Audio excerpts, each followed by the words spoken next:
in a world of fashion.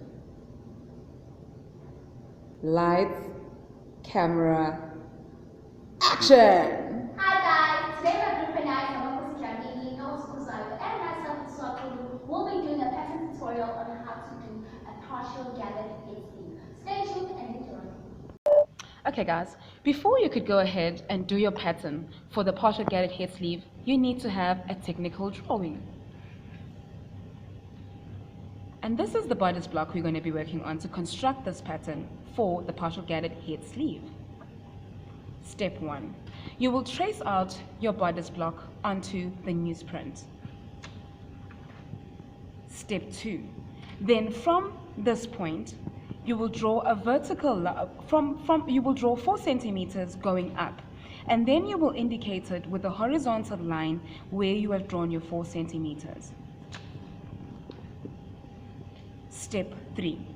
You will then indicate the point that you have drawn as point X, and then on either side of your mid shoulder you will draw your slash and flare lines, which are 1.5 centimeters apart, and they meet at point X.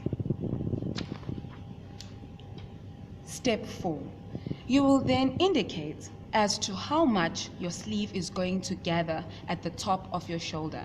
In this case, the sleeve is going to gather up to 9.5 centimeters.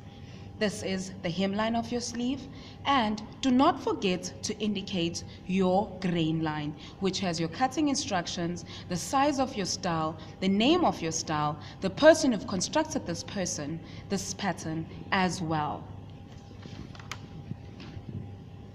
Once you have completed your style analysis, you will then awl it onto your master pattern, and you will paste the cut-out pieces onto your paper, and make sure that the slash and flare lines are 1.5 centimeters equally apart.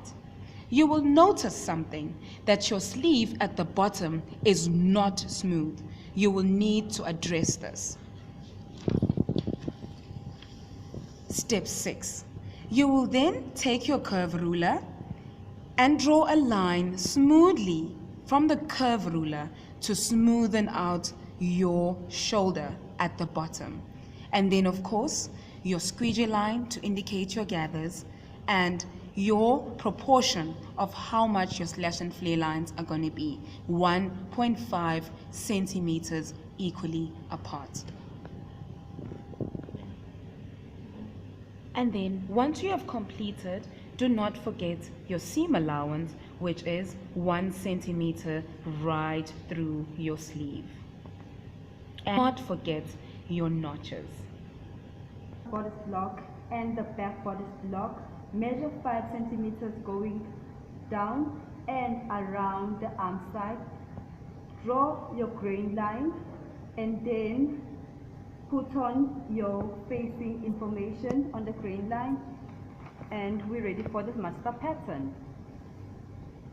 Your master pattern has to include your 1 centimeter seam allowance plus notches, and then you're done. Something that is very important, before you do your seam allowances, you need to make sure that you add a 1 centimeter from the top of your shoulder. This is to allow your shoulder, your sleeve, to be elevated at the top, a puffed up sleeve. And then you can go on and do your seam allowance and your notches.